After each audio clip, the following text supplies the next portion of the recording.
మనలో చాలా మంది 50-30-20 రూల్ ఆఫ్ బడ్జెటింగ్ వినే ఉంటారు. కానీ ఈ బడ్జెట్ స్ట్రాటజీని ఇలానే ఫాలో అయితే కనుక మనం అప్పుల పాలు అవ్వాల్సి రావచ్చు. సో ఈ 50-30-20 రూల్ ఏం చెప్తుందంటే 50% ఆఫ్ ది ఇన్కమ్ అనేది మనం ఎక్స్పెన్సెస్ పెట్టుకోవడానికి, 30% ఈఎంఐస్కి, 20% సేవింగ్స్కి. ఉదాహరణకు 1 lakh శాలరీ ఉన్న వ్యక్తికి 50,000 హౌస్ హోల్డ్ ఎక్స్పెన్సెస్కి వాడాలి, 30,000 ఈఎంఐస్కి పెట్టుకోవచ్చు, 20,000 సేవ్ చేయాలి. కానీ ఇలానే వెళ్తే కనుక ఒక 4 years తర్వాత అతనికి 2 lakhs అయింది.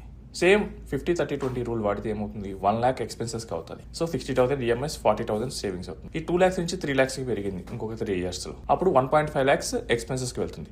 ఇలానే కనుక ఎక్స్పెన్సెస్ పెరుగుతూ ఉంటే కనుక ఏదైనా ఒక ఫ్యూచర్లో ఒక ఎమర్జెన్సీ సిచ్యువేషన్ వస్తే కనుక మనం అప్పుల పాలు అవ్వాల్సి రావచ్చు. ఈ స్ట్రాటజీ ఓన్లీ బిగినర్స్కి మాత్రమే వర్కౌట్ అవుతూ ఉంటుంది. మన ఇన్కమ్ పెరిగే కొద్దీ మనం ఎక్స్పెన్సెస్ అనేది ఒక పాయింట్ దగ్గర హాల్ట్ చేసేసి మన సేవింగ్స్ని మ్యాక్సిమైజ్ చేయడానికి ట్రై చేయాలి. సో మనకు యూట్యూబ్లో కనిపించే ఈ స్ట్రాటజీస్ అన్ని బ్లైండ్గా ఫాలో అవ్వకూడదు. ఈ రీల్ని మీ ఫ్రెండ్స్ ఎవరైతే ఈ 50-30-20 రూల్ ఫాలో అయ్యి సేవ్ చేస్తారో వాళ్ళకి షేర్ చేయండి.